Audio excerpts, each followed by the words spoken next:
I mean, I don't think like I don't have like a set of PowerPoint slides where I'm like, I'm a lesbian and here are my lesbian experiences. Everyone in this class should be a lesbian, you I know? thought all lesbian teachers had those as a backup resource, Yeah, common misconception.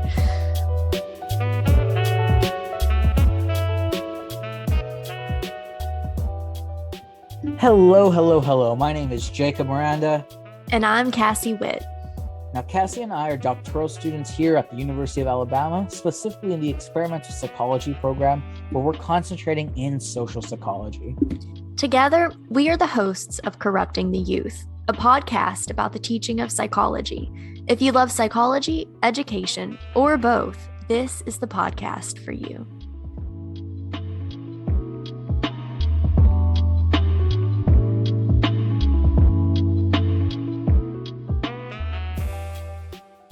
Hello, hello, hello. Listen, that's my intro. You can't steal my intro. Soon to be Dr. Witt. You know, it's such a good intro. So unique. So unique. I'm pretty sure Fat Albert said it first, Cassie. Yeah. Whenever I hear it, though, I think of you. Hello, hello, hello.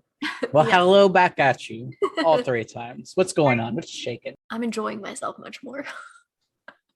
Definitely concur. I think you know this about me, but I get stressed at the start and the end of every semester because Yeah. the start is trying to build up that routine. Mhm. And I'm right there along with you. I'm like, oh, I got my mojo back. Like everything's kind of on the roll. I get to talk about fun topics instead of introductory, like history topics. Like everything's kind of just going well. It makes me happy. Good. Good. Well, I think I'm about to crush that happiness. So I'm used to it. Go. So I saw in the news today that a bill passed in Florida called the Don't Say Gay bill, which is essentially banning schools from talking about LGBTQ plus issues. The Don't Say Gay bill, you say? Yeah, the Don't Say Gay bill. Are you Googling it? I am Googling it, but I'm listening to you as well. This is obviously, we did not talk about this beforehand, so this is new information for me. Yeah, I wanted to get your genuine reaction. All right, tell me a little bit more about it. I mean, I just saw an article about it today, so I don't know too much, but I think essentially it's teachers aren't allowed to talk about LGBTQ plus issues in their classroom, right? So it's not just about like banning like sex education for LGBTQ plus individuals, but it's also about just general classroom curriculum, right? So they can't talk about things like the Pulse shooting or anything like that. I mean, it makes sense, Cassie. Like, obviously, we know through history, censorship has always worked. Whenever we try not to talk about something, it's always gone right and never gone wrong. Not even once. Not even one single time. So if I'm understanding this correctly and listening to you, it's like not just like sexual orientations or even like LGBT history or like the shootings which happen, right? Right. But also just like not even gender identity, what it means to be a man, what it means to be a woman, I would assume that also incorporates just those gender discussions in society as well. Yeah. Right. I don't know how to, I mean, I know how I feel about it. Let me be clear. I don't understand why as of January, 28th, 2022, we're dealing with these types of issues still where like gay people exist, but let's not talk about them. Lesbian women exist, but let's not talk about them. Trans people exist, but let's not talk about them. Like that seems very odd to me. Yeah. It sounds like a lot of the justification coming out of the legislation is like it's not age appropriate, especially for kids that are 5th grade or younger, to hear about LGBTQ plus issues. But we sure ask our preschoolers if my little boy, have you had a girlfriend yet? Mm-hmm. But that's not sexualizing anything. Yeah. Here are my initial thoughts then. I think it's stupid. I think censorship never works. I think there's probably some psychological harm that goes, especially if this is occurring in the state of Florida, if I'm understanding this correctly. Yeah, Florida. Then I feel very bad for Florida students of being like, yeah, I feel like adults struggle so much more than children to understand these topics. Like you talk to a child and they're just like, I get it, right? They're just like, Right. oh, you're a person. Go, it's like, no, they literally have the mentality like, it really doesn't bug me, I'm happy for you. All right, time to live my life and play with my toys, right? Right. But this idea of like adults are like, but what about the children? And like pearl clutching is just so ugh. I mean, and you know that there are children in Florida that have like two dads, two moms. Like what are you going to do? Like what's a teacher supposed to do? Like parent teacher conferences and things like that. It's just absolutely ridiculous. And of course, like it sends a terrible message to LGBTQ plus youth in Florida, right? Like we don't want to talk about your existence. We don't want to acknowledge you. It's so sad. I mean, like you said, like it's 2022 and we're still dealing with that. Right, especially like whenever I think about LGBT issues and like the harm it can cause on like a psychological harm, I immediately think of, have you heard of the Trevor Project? I have, yes. Right, where they're dealing with LGBT youth, especially who are at risk of suicide, depression, anxiety, or rejection. It's just a constant fear and a justified constant fear if they're going to lose resources with their family. If there's no GSA, so the Gay Straight Alliances, or any type of like resource at your school, and your own teachers are forbidden to kind of connect with you on that level and like help validate that, like that seems problematic. Like that's already a harsh situation. Yeah, incredibly problematic. Yeah, being LGBTQ plus, that's already a risk factor for severe anxiety and depression. And now they're just creating more barriers for students to get the acknowledgement or acceptance that they want, that they And it need. also it reinforces some hatred. So like right, so like some kids are learning this homophobic behavior from their parents, right? So like from their parents, they hear like, oh, this is kind of a bad thing.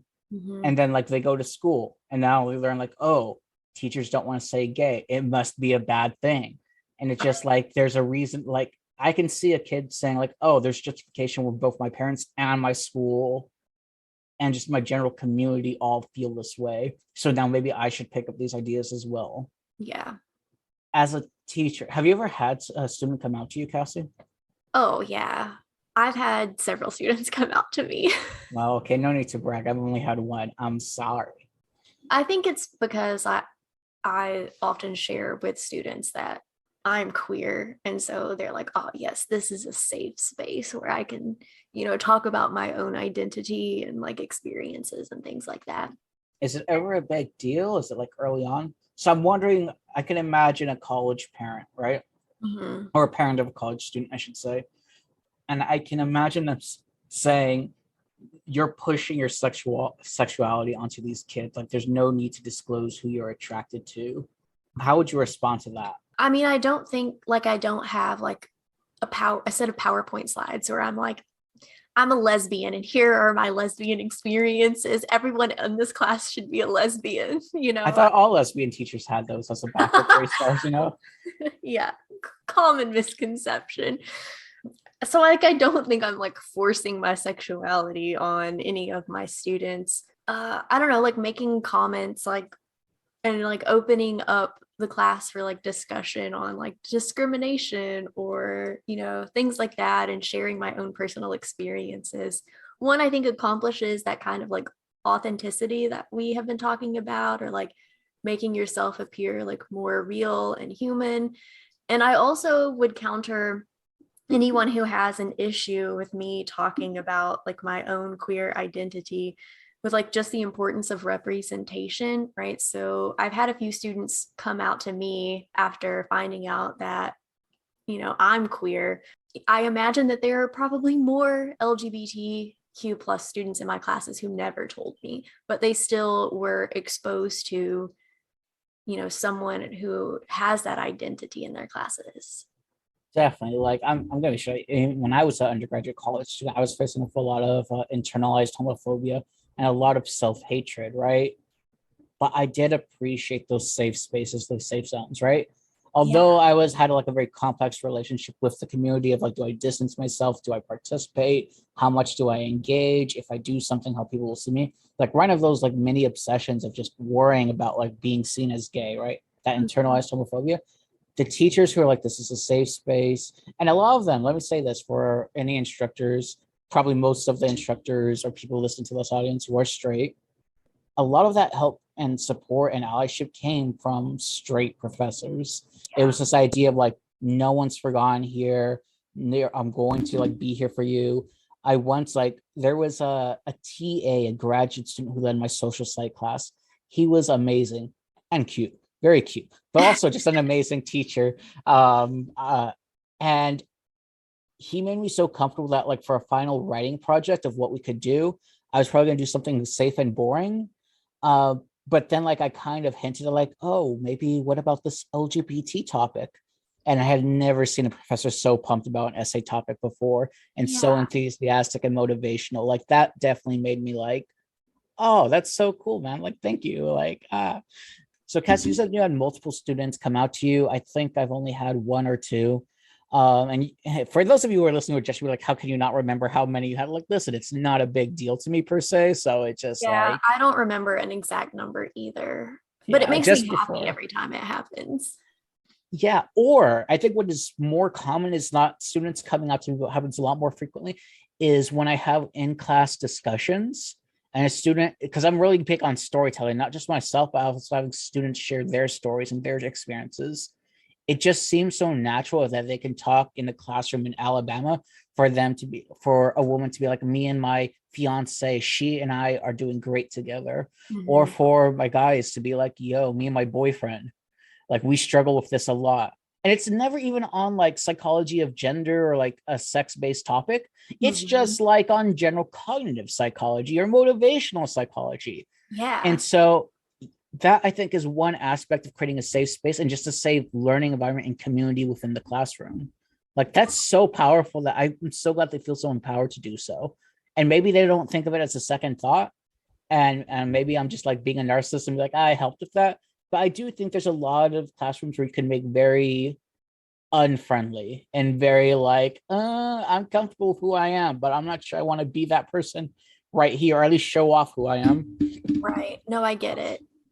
I also think that from day one in your class, preparing and using examples that highlight that kind of identity. So like I have pictures of like for example, when I teach social psychology and I talk about relationships and things like that, right?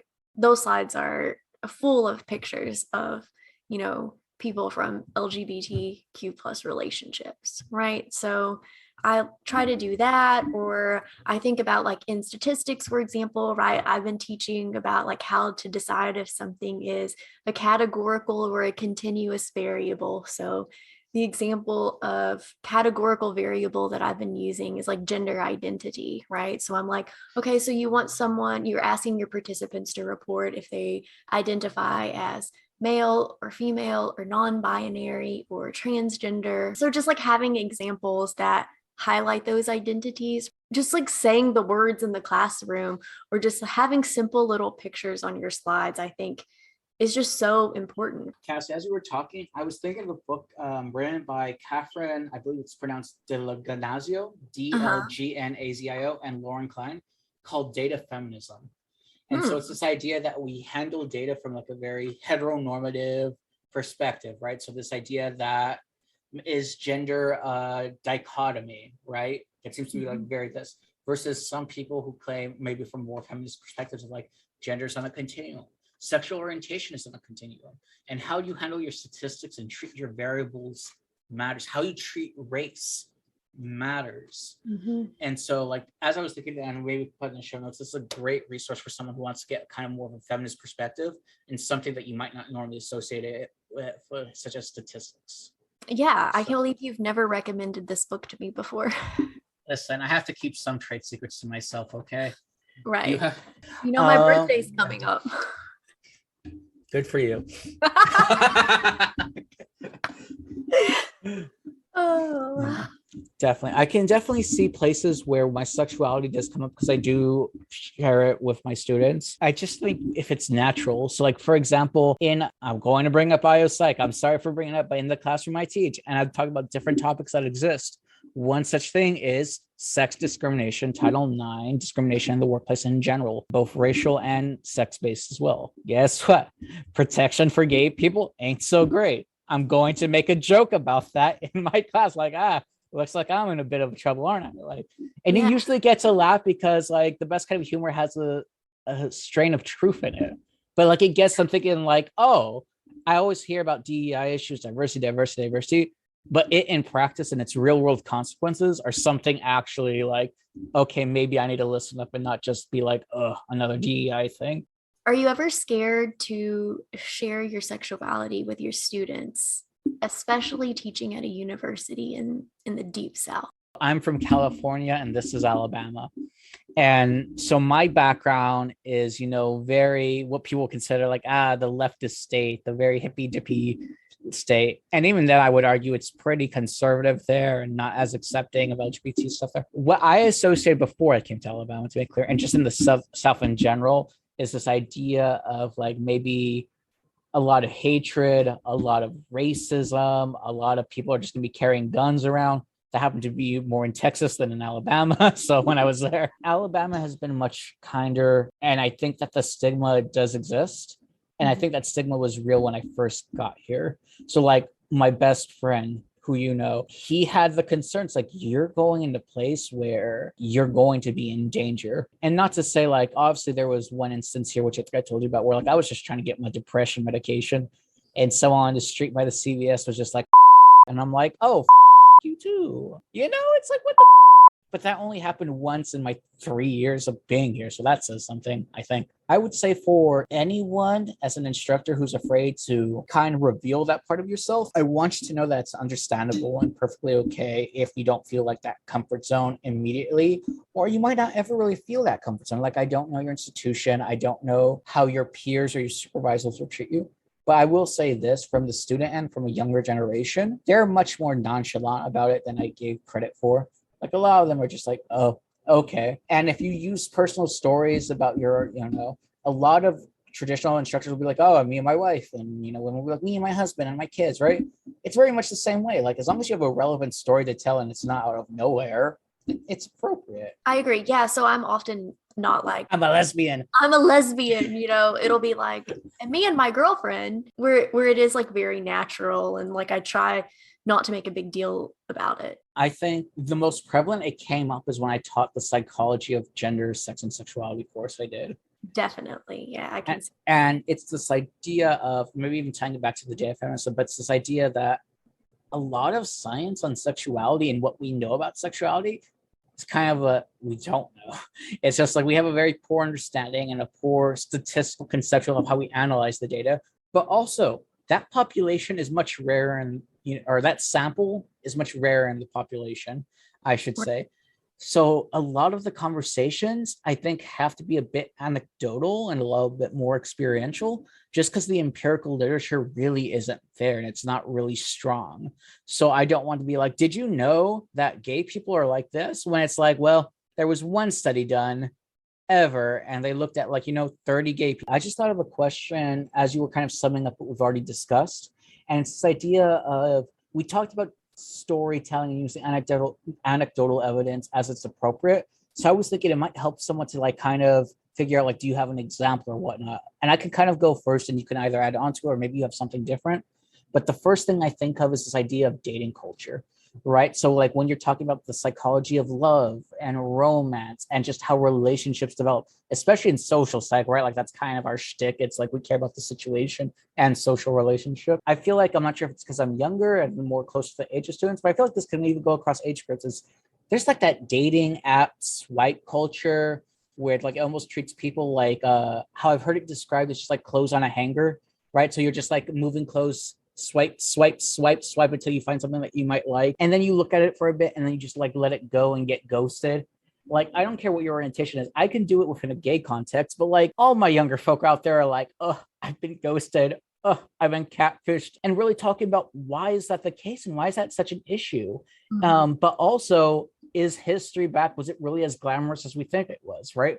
Was dating as pure and as easy as some older folk are it was better in my time? That doesn't also seem to be the case either. And even just doing that and sharing that, I mean, obviously I try to make sure there are boundaries so they don't overshare, but that's never been a problem where I've actually had students overshare and they're just laughing and having fun, But then they're like, but think about the theory behind this. And they just discuss, and I love it. Yeah, I can totally relate to that because I do something similar in both like my intro to psych class and my social psych class when I lecture on love. My lecture on love is continuously evolving, and it's definitely one of my students' favorite lectures I think that I give. Actually, one semester a student recorded part of this lecture and submitted it to like a popular Instagram account, like an undergraduate Instagram account, where it got viewed like almost 500,000 times, which was really cool. Cassie, do you want to spread the word? Do you mind? I'll kind of like advertise for you. Would you mind sharing that link and even getting more views on it for anyone who's listening? Because if I'm understanding right, it's a clip of you talking or like doing the lecture, right? And like just the students just so involved in it, and to get So 500,000 views. Wow.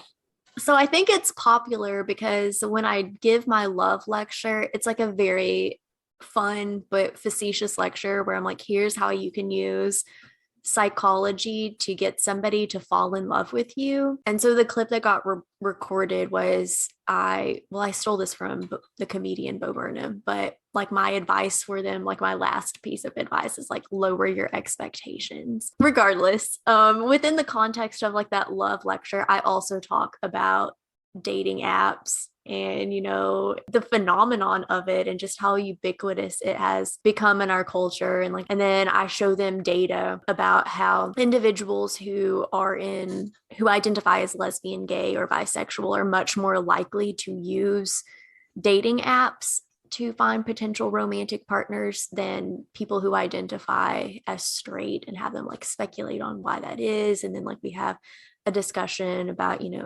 issues of like proximity and how it becomes a lot easier to tell if someone is gay if they explicitly say it on a dating app than trying to figure it out just by like looking at them or something. Definitely. And there's always this really interesting study. I wish it was done in an LGBT population, but I think it's even been replicated in 2010. But it was this 80s study by Clark and Hatfield. And basically, it was this idea where they had trained research assistants come in or walk into the campus and approach people of the opposite sex and say like one of three things. And I think I'm going to probably misquote this or like not get all of them correct, but one of them, it's like, hey, would you go out with me? Like, will you go on a date with me? Hey, will you go home with me? And the third one is, and again, so you can imagine this as a stranger approaching you. And the third thing that they might say is, hey, do you want to have sex with me? And there's a gender difference where I believe in the original study, it was like a much higher percentage. It was like around 70 to 75% of men. If a woman approached them, a woman already approached them, said, yeah, I'll have sex with you. Wow. Can you guess how many women told? So if there were 75% men who say, yeah, I'll have sex with you, how many women do you think told a random male RA, yeah? Did they like, what if she was joking, or did they just say? I don't think they did it for joking. If you had to take any type of speculation, wild guess. Okay, so how many women genuinely said, yeah, I'll have sex with you? Yeah, from a complete stranger, complete male stranger approaching them on the middle of I'm campus. gonna guess 3%. Ooh, no, that's way too high. A whopping 0% of women said Whoa. yes to the male RAs. And like that's a gender difference. But like we can speculate on like, hey, is that kind of like why does that exist? Right. So and they can almost talk about gender roles, right? Like and it's Yeah. interesting to note from what I recall of the OG study.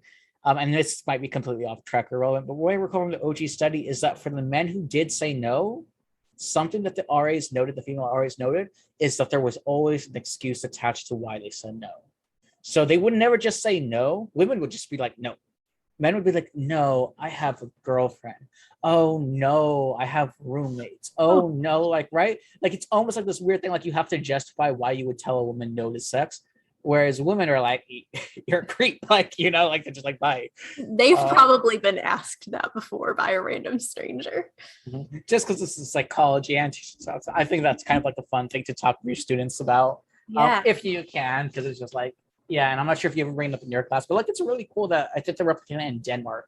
And it was like 60% men said yes. And again, 0% women said no. Yeah, I'm not familiar with that study. I will definitely be using that in my social psych class in the future. I wanted to connect something that you kind of said briefly before to what you said most recently for your lecture of love.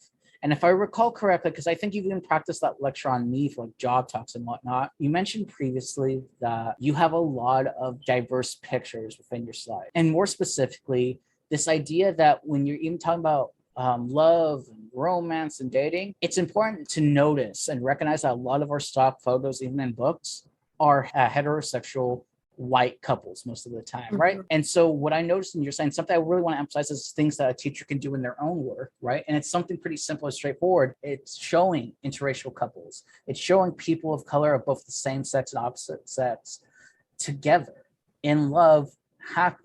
I feel like usually when you have people of color in textbooks and psych, it's always like around the drug section.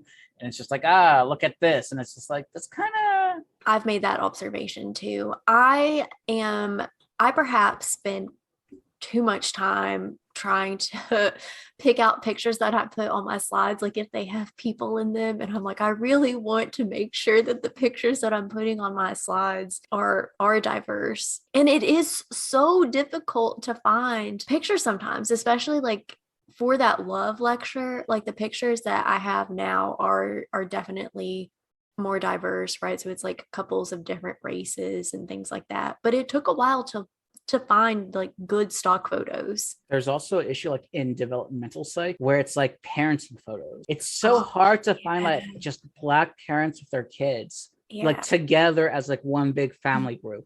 It's always like usually like a single mother. Like it's very rarely any Black fathers ever. And I'm just like, that's kind of odd. And like I've struggled finding pictures of that where it's just like it's so limited and like such a lack of what I can choose from. And I'm like, come on, y'all. Like, what the heck? Yeah. So it can be like really challenging and time consuming, but I think it's worth it. As something as small as like the pictures that you are using on your slides, I think can have a major effect on students. Like, I don't know if I ever had a class as an undergraduate student where I saw a teacher using pictures of a gay couple. Like, maybe in my developmental psych class, because we like had to debate whether or not like gay people are like good parents or not, and like the effects that it has on kids. Ooh, hold my hoops. I'll come into that classroom right now.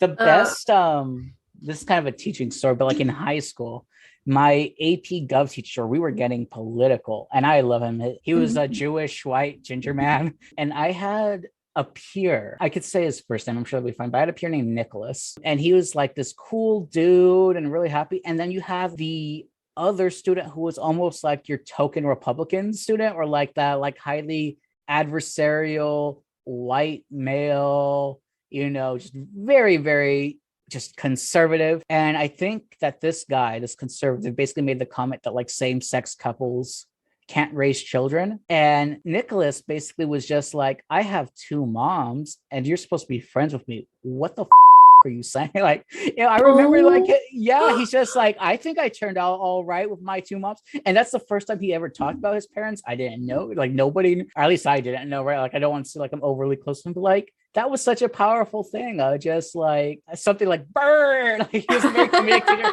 He's like, get burned. And I'm like, like stuff like that, like teachers. I'm not sure you should go that route. Maybe I'll cut out the name for burn, him. But my government teacher was like burn, and it was funny. Okay, He was very like, so this brings us, I think, to something else we should probably talk about. Like, what do you do in your class to create spaces for students of all different perspectives, right? So like, what if you have a student who is like, being gay goes against my religion and like, that's my perspective, right? Obviously, I think as instructors, we have to maintain some amount of like objectivity. I find it so hard. I luckily, like in my class, I haven't ever had a student be like, it's wrong to be gay and like challenge me on that. But like we've definitely had conversations about, things political in nature. And perhaps unsurprisingly, I'm extremely liberal and I've had conservative students in my classes. And I find it so hard sometimes to make space for those perspectives because I'm like fighting my own like personal convictions. I've only dealt with it. Again, I can't speak for anyone else's experience. I've never dealt with a student who was homophobic that it came from a place of like pure hatred. Right. So let me clarify. I've dealt with homophobic students before. I've had when they've tried discussions and be like, in developmental psych, like, is this, nature, nurture, bit of both type of deal, like how sexual orientation develops. And I've had students basically write in their discussions to me and like their assignments when I had assignments of like, homosexuality is a sin. I feel really uncomfortable with this, blah, blah, blah. And when I follow up with them and be like, hey, I know you mentioned this. Can you tell me a little bit more about it? It always comes from a place of lacking understanding, right? Not sympathy, not empathy, but they just don't know, or they haven't, at least to their own awareness, they've never met someone who's LGBT. I do it in a way where just by having a conversation and talking with them, they always kind of tend on down the route of, and they'll be upfront about this and admit it. They will say, I struggle with this topic because my whole family believes this, and this is how I was raised. And I know it might not be right. I just also don't know how to deal. Like, it almost comes from a place where like they feel something is up, or maybe like this idea of homophobia and their thoughts are wrong, but because their family supports it, their siblings support it, when you're the first person to ask, well, why do you think the way you think, and you put them on the spot like that, they're like, oh, this, like, you almost see like this uncertainty in their eyes, like, this might be wrong, I'm not sure. And I don't think it's my job then and there to say, ha, I finally fixed the issue. But I think just having them reflect on it, I'm not going to say it's going to change the world, but students, again, just, I don't see them coming from like, you're disgusting, hate you. It's just usually from, I was taught by this by my mom and dad, and they firmly believe this. And I've never met a gay person.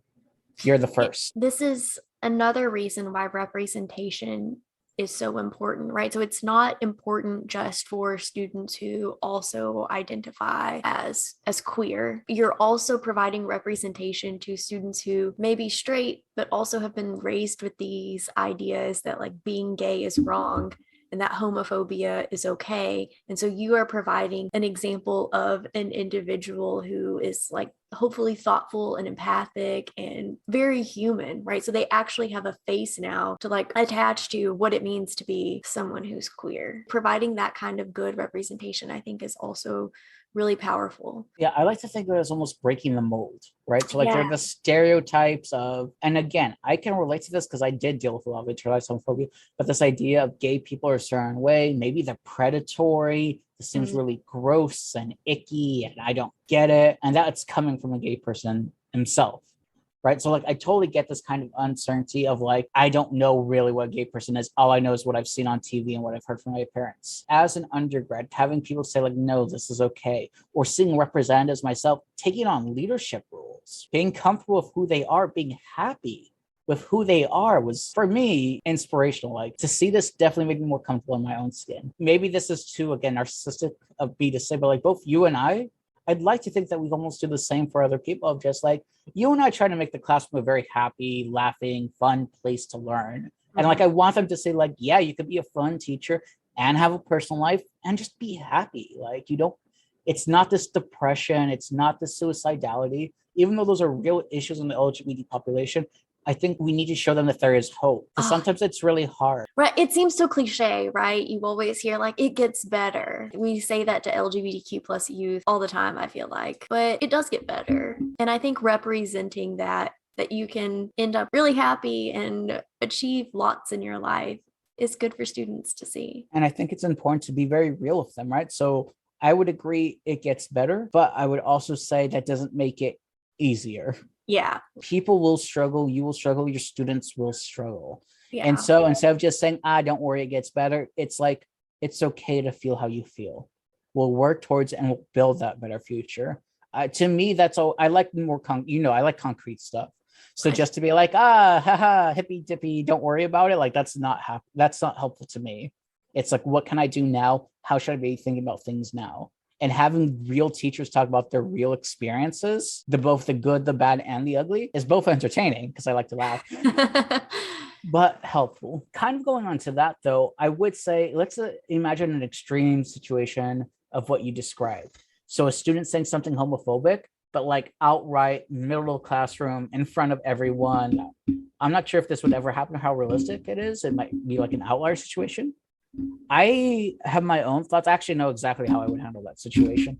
But I'm wondering, I'd first like to hear from you. As long as they are Yeah, so like you're imagining an extreme situation where they're like yelling and being disrespectful or Yeah, I using think like very cliche, almost unrealistic, but I could definitely see a student maybe one day snapping or just having a really bad day, and they're like, you know what? I'm choosing violence today and not the good kind.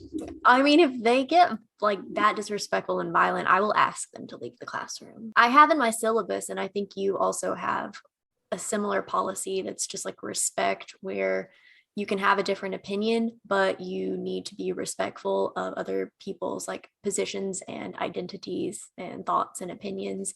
And I like won't I won't tolerate intolerance, especially if it's violent. I know there are teachers who are like, I want to be an authority figure. I need to set discipline. I need to set boundaries. I need to be firm.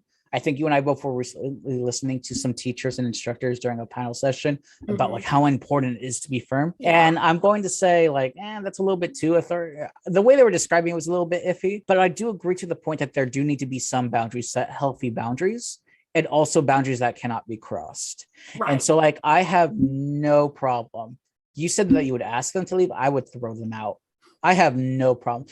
And for those of you who are like, my institution, they wouldn't like that. I completely understand. I completely respect that. Maybe this is just me being very petty, but no. If an institution is willing to penalize me for throwing out a homophobe in my own classroom, probably not the place I want to be working at. And I know it's going to be harder for teachers who are already established in their institutions where they're like, well, I'm not on the job market. I'm not going anywhere this work. Completely understand, right? And maybe you could do kind of like Cassie's approach of like asking nicely. But for someone like me, as soon as I'm on that job market, I'm going to be like, how do you feel about LGBT stuff? Because I know there's like some institutions or even religious higher ed institutions that are hiring instructors. And like part of their criteria that you have to sign up and say like you believe in their mission statement is what you're saying. Don't talk about gays. Don't reinforce gay couples and all that. That type of culture, if I knew that beforehand, I'm probably not. Even if they gave me a job, I'm probably gonna be like, nah, sorry, no, I don't sign up for that. So, as someone who was recently on the job market, that was obviously a major concern that I had. So every time I would see like a job posting on like higher ed jobs or like the Chronicle or something like that, I would Google the school first and see if they had like a statement supporting LGBTQ plus individuals in their like college or university community. And unfortunately there were several schools that did not, right? Which private institutions, you have that freedom to do that, and have people make those statements, sign those statements, whatever. You'd be surprised by the number of schools out there who don't have statements about supporting diverse ways of living. So how in every interview they're like, do you have any questions for us? Was that a common question that you brought up if they didn't have it in their mission statement? Or did you just not apply to those types of schools at all? Yeah, if they didn't have it, then I wasn't really applying to those schools. I asked about like the climate in like the department and the university community, like the larger university community surrounding like LGBTQ plus issues, because I don't want to put myself in a position where I feel like I have to hide that part of my identity. And I plan to move with my partner, and I just don't want it to be something that I have to hide. I did that long enough in like high school, early undergrad. Like I'm not gonna go back in the closet, especially not where I want to establish a career. But I think it is important to ask those questions, and I don't know, make interview panels uncomfortable potentially. All right, I think it's something that they should be prepared to comment on. I do have a worry though.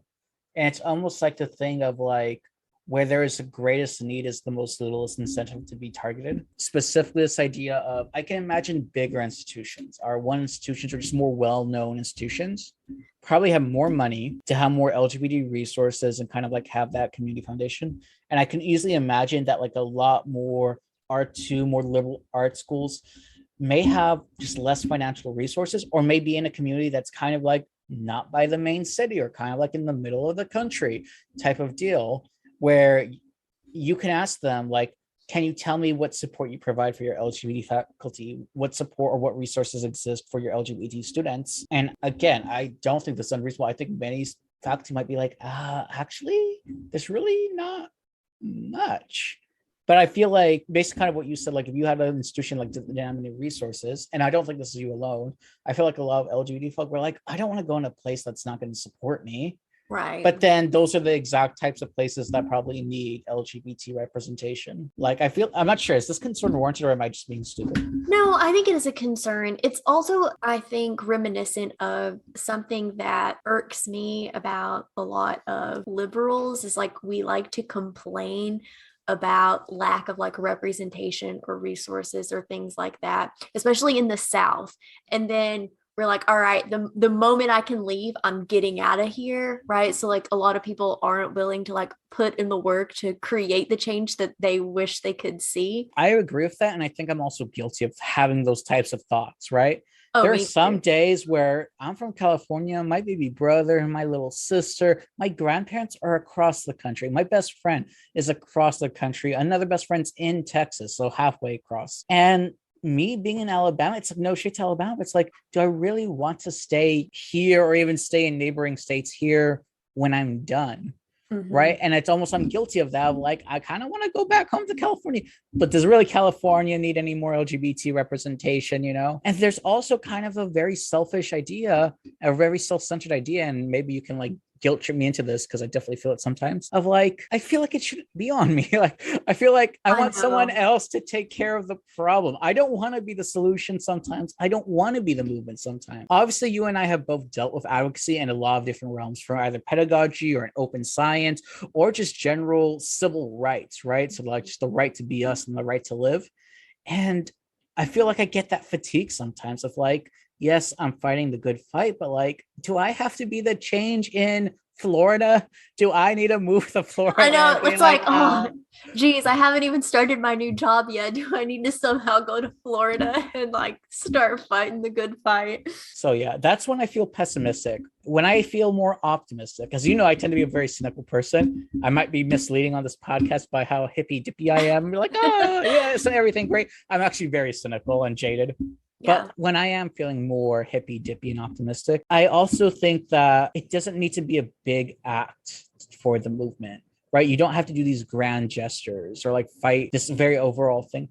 I think being queer, being LGBTQIA plus in itself, existence is just a form of resistance. Oh, beautiful. Yes.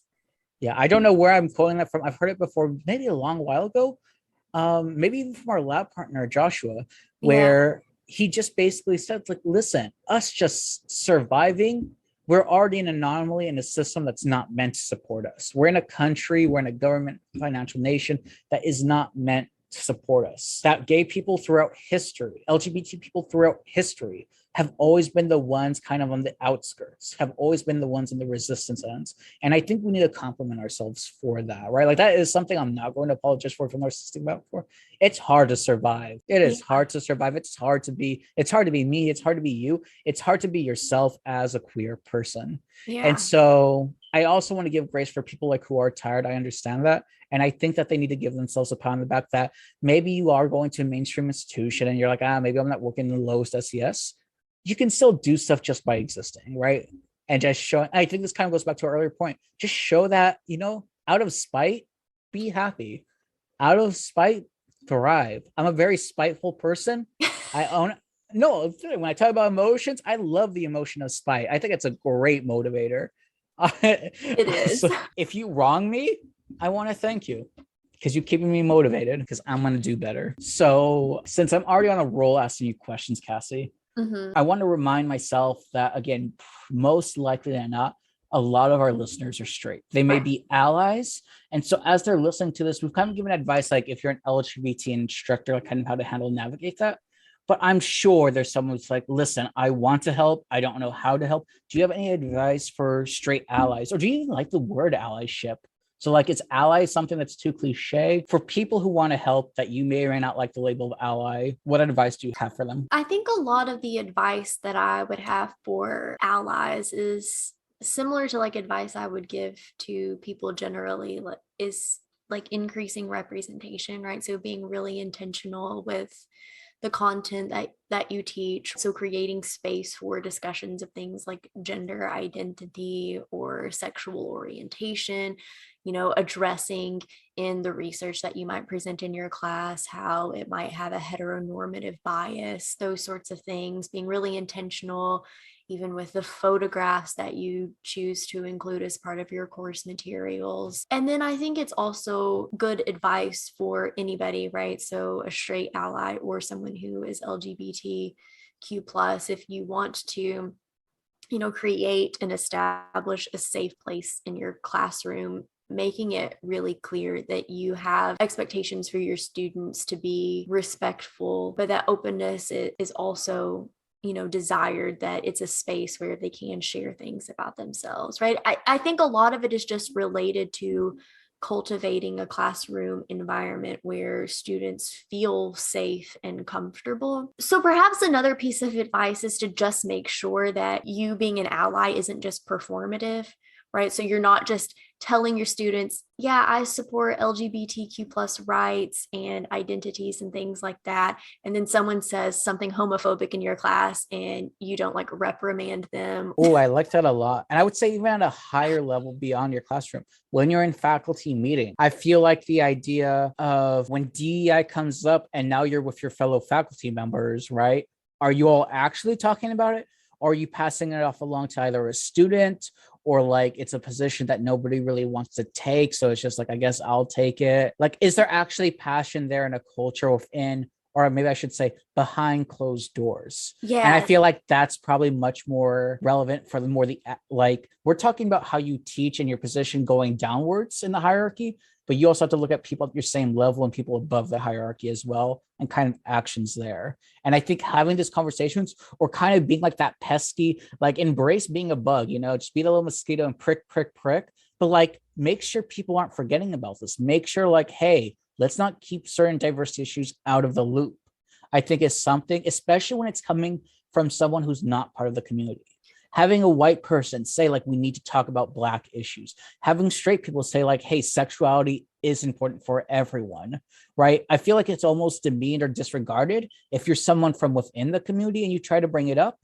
It's almost like, oh, of course you would say that, right? Of course you care about LGBT issues, you're gay, but like that doesn't impact any of us. Right. Versus if it's coming from the majority. To me, that's substantially different, or it feels different to others. No, I agree. And I think it's also really important, whether you're straight or you identify as being part of like the LGBTQ plus community, creating space for the intersectionality of identity is also incredibly important, right? So I feel like as a white person, right, a white queer person, but I feel like it's important to address that I am a white queer person, which means that I have a certain amount of privilege that like a queer person of color does not have. And so like me using my voice to advocate can be incredibly powerful. Do you think there's an ever, you made me, I feel like all of my questions kind of like you make me think of as you're talking about them, right? So like I said, I can never think of anything original. I just kind of write off your coattails. I don't even know if I should take on this label, but I am a queer Latino, right? I'm a queer Mexican, but like I'm very light skinned. Am I a queer person of color? It almost feels like sometimes there's like a marathon, or like kind of like a who has it worse. And so like no matter what your identity is, there's always someone who has maybe double jeopardy or triple jeopardy of just like a Black queer woman who's just like very dark skinned and maybe let's say very butch. So someone who doesn't fit the typical gendered stereotypes as well, of like that triple impact. So like for me, if I were to say something and then they say something, like to both call us queer people of color almost feels wrong. You mentioned this idea of not being performative, but being substantive, right? So this idea of doing more than just saying you're caring, but performing actions and creating these spaces. Do you like the term safe spaces, or is that a bit cliche? But also, can you talk a little bit about, I think you have some experience as like a public declaration committee chair of like creating a space, not just within your classroom, but throughout our whole psychological building in our department. Yeah, could you share with any listeners kind of what you did? Because I feel like that's pretty helpful. And that's us as graduate students, right? You're not faculty quite yet, Dr. Witt. Can't Yeah, leave me down just yet. But like, it felt like graduate students really took up the mantle within our department to make sure we're creating a safe, not just space, but a safe department. Yeah, so our psychology department here at Alabama has, in the past couple of years, had multiple graduate student led DEI initiatives. And one of the ideas for like a DEI initiative that I have been in charge of for the last 2 years is what we call our public declarations of allyship committee. And essentially, I mean, it is performative in nature, really, but it was like this short-term Ooh. kind of committee where we were like, we want to select some sort of artwork that we can display in like offices and like in clinics, basically just around the psychology building, and related, office buildings where we're like, hey, this is kind of a safe space. And so we chose some stickers that are basically like, we believe, like love is love, Black Lives Matter. And we went through a whole thing where we purchased a bunch for the department so people could like, hang up these big signs or like put stickers on their doors so that students, if, they're walking around the building or coming to office hours or something like that, that they see these things. And it was something incredibly simple, but we've gotten good feedback on. And we modeled the idea after Alabama's LGBTQ plus services at the school. So they have what they call safe zones. And so through like the safe zone office here at UA, you can like do like a kind of training to get like safe zone certified, where you can like put a sticker on your door to tell students like, hey, this is a safe space for you to like express that identity or like share that. And so we wanted to expand that to multiple other like identity categories. And so that was the purpose of these like public declarations, right? So like walking into someone's office, you see like these are the kinds of things that they say that they stand for. I like the idea of safe zones. I implement the idea of safe zones. For some reason, I just don't like the term safe zones itself. Like, I feel like saying it almost gets students to like roll their eyes and be like this idea of like a very snowflakey lefty type thing. And I feel like it's almost, the word's been poisoned by, I don't want to get too political, but I feel like it's been poisoned by certain media on a certain side of the political aisle. We'll just leave it there for now. Maybe we'll get political later on. But like, it feels icky, and I feel like students might be like, oh, safe zone, snowflake. And for me, the whole idea is to create this, like we've been talking about this whole time, is that the community where people feel okay to be themselves. Like, I don't think anyone would ever go against that, but I feel like explicitly calling that almost takes away from the impact of it, or at least it almost dissuades some people from wanting to participate in it. I have had undergraduate students tell me before that they think the safe zone language is like cringy. Like they don't like it. It is kind of cringy. That's my hot take. I'm sorry, listeners. I think the safe zone language is cringy. I feel like you can implement these ideas without saying this is safe. I'm like, yeah, no, do it. Don't say it. Yeah, I don't know what alternative language to suggest though. Does it need a language? Like, can't you do what you've been doing so far and it's still accomplishing the same goal of making students feel at home and comfortable without having to label it the safe zone? Yeah, I guess so. I think the idea, right? So when you get like a safe zone sticker or whatever for your office, it's like our mascot, but a rainbow, and it says safe zone, right? So you're imagining just like maybe putting a rainbow sticker on your door or something like that. Yeah, I guess I'm imagining a teacher who's just like, my classroom is safe and this is the safe zone. And you all need to be very careful because we're all very safe here. Like, maybe it's a caricature, but like it's definitely something that I evoke in my mind when I hear it. And I'm just like, Yeah. But I do want to mention something a little bit before you and I were kind of mentioning like this criticizing performativity. And then the hypocrites that we are, you're just like, we did the sign thing, or you That was led the sign thing, and that was yeah. performative. My question then, it's kind of almost contradicting everything we said. Is there still some use or utility in the performative explicit aspects? I think so, right? I think the issue becomes if you are only doing things that are performative in nature, right? So if you're 100% agree. It is necessary, but not sufficient alone. right. So like I think about my experience. Okay, so we're gonna say that the safe zone language is cringy or whatever. But I know when I started off as a grad student here at Alabama, when I would go to a faculty member's office or something and I saw that little rainbow safe zone sticker, I was like, oh, that's really nice to see, right? So sometimes like those small performative things, like these public declarations of allyship, I think can be useful, but it can't be all that you do, right? So if you're not working to, change the system, or you're not advocating for your students or your peers or anything like that, that's where it becomes problematic. That's where performance becomes problematic. Yeah, I would say that if you're in a department that really doesn't do these sorts of things at all, these public declarations are a great first step. For our department, I think we've been kind of pretty open with our fellow graduate students and even with the public like that. Like UA, and especially our sector department, sometimes do struggle with DEI stuff, right? And Mhm. so it's like we weren't in the middle of a movement, we weren't towards the end of the movement. We were really inspired by George Floyd's death to really initiate and like take a long, hard look at ourselves. And so I think, at least for our stage of like kind of where we were at, was that we needed to just establish that we care about DEI in some certain way. And if that Right. was through science and being performative a bit, at least it was a first step. At least it's building these very visual signs to try to articulate to people who are walking by, not just students, but to remind graduate students and the staff, like, all right, yeah, we're in this community that is welcoming, that is caring, that we need to do stuff. So we've obviously been talking from our perspectives, being educators in the United States, where we have the ability to talk about these issues unless you live in Florida and share experiences as students and things like that, right? Where it's not illegal to be a member of the LGBT community. But what kinds of advice do you have, Jacob, maybe for individuals who don't have that luxury, right? So they live and teach in a place where it's not okay to talk about those things, right? Where it might be illegal to talk about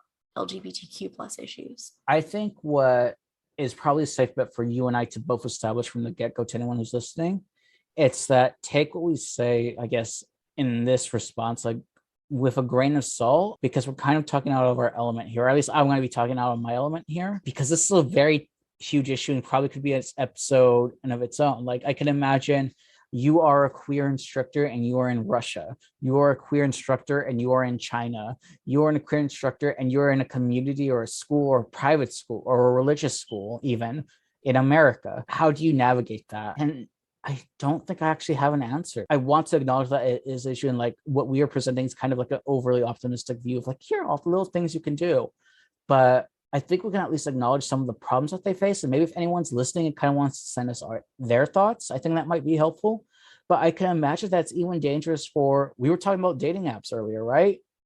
For Mm. the queer community, those play a special role, right? Like traditional dating doesn't work as well for queer folk, even prior to COVID. Like we tend to use dating apps because that's easier ways to find a community Mm-hmm. of people like ourselves.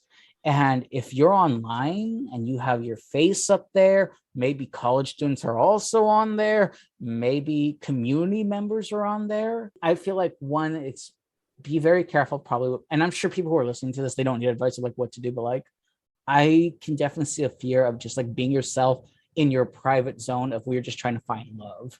And like that almost bleeds into your work life when you don't want it to. So at the very least, we want to make sure we create this quote unquote safe zone in our podcast listening community that if you are going through some stuff, if you want to talk about it, or if you want to just share advice, your own stories for people you know that you feel like might help others. I think our contact information is played at the end of every episode. I would personally love to hear from someone like that of like how they've navigated these situations or how their friends have navigated these situations, Yeah. because I want it to be a place that actually helps teachers. Like, I don't want you and I to have like listeners show up to, our little discussion if we were panelists, and I don't want people to show up randomly and like get very fluffy feedback that they can't use and isn't helpful.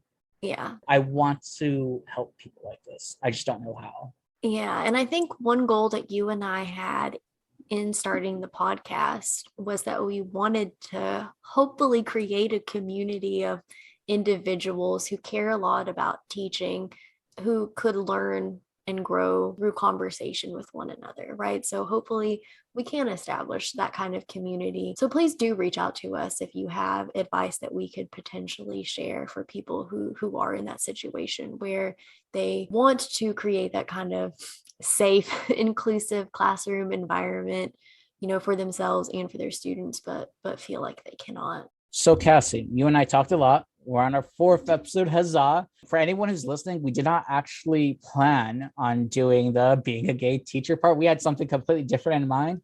But Cassie's Florida article, it got something stirring at me. I'm like, you know what? Let's go down this route. Yeah, this was But all ad-libbed. this is all ad lib. We did not prepare for this at all. I don't think anyone's surprised by that realization. They're like, Yeah. we can tell. We know, sweeties. We know. And I'm like, yes, I'm glad you recognize that. We're only human. But it was fun. And I think it was interesting. And I think it's a topic that we can bring up again in the future, because I think there are multiple facets to it that we brought up, but we didn't really explore deeply. So, Cassie, like, if you had to kind of sum up some of the main points for everyone who is listening, like, what are some key takeaways that maybe not even for them, but that you took away from this conversation? I think that for me, the biggest takeaway was I think that this episode kind of forced me to consider advice that I would give to allies. I think a lot about what my queer identity and sharing my queer identity in the classroom can do for myself, my students, and other people who identify as queer. But I don't really think about the straight people all that often. But there are plenty of straight instructors, I think, who want to establish those sorts of inclusive norms in their classrooms as well. And so like being forced to like consider what advice I would have for, people who are straight. I would just like to end with a story that I hope you appreciate, Cassie, because I'm not running this by you, and you definitely have to include this. Okay. That for one of our lab meetings, I led one in which I described this almost moral decision making. So you can imagine that there's like this trolley problem, but the modern day situation is you have an AI, artificial intelligence controlled car, and you have the choice of like, if we could program this car to make one of two options, and each option can either consist of women, men, young, old, criminal, lawyers, pets, of like what kind of decisions do you make for the car to crash into one and not the other. At the end of the results, it tells you kind of like who's your most killed person, and like basically the people you care about least in the society. And it's really cool. And maybe we can even link to this for those of you who are interested in kind of finding out your own moral decision making. And it's just fun for me. But Cassie, your number one person who was killed across all your scenarios was, what was it, a white straight man, a white business straight man, I think. Yeah, He was Afro too. Yeah, white businessman. White businessman. So yes, Cassie, I think you need to think more about your straight white male allies and not throw them off the bus. I just have really unconsciously created friend groups for myself where like everybody's gay, and hey, we build our communities. we really do. On that note, Cassie, this is our 4th episode. If you made it this far, genuine thank you. Hopefully you don't think we're too crazy and that you follow along with us for this ride. We have a lot of ideas. We have a document with like 10 ideas already that are fully fleshed out, and probably many more that we could just think of on the spot. Like, oh, that's interesting. So I'm excited to go on this adventure with you, Cassie. So it's exciting that we're doing this. I'm excited to go on this adventure with you, Jacob, and I can't wait to see where this leads us. Huzzah.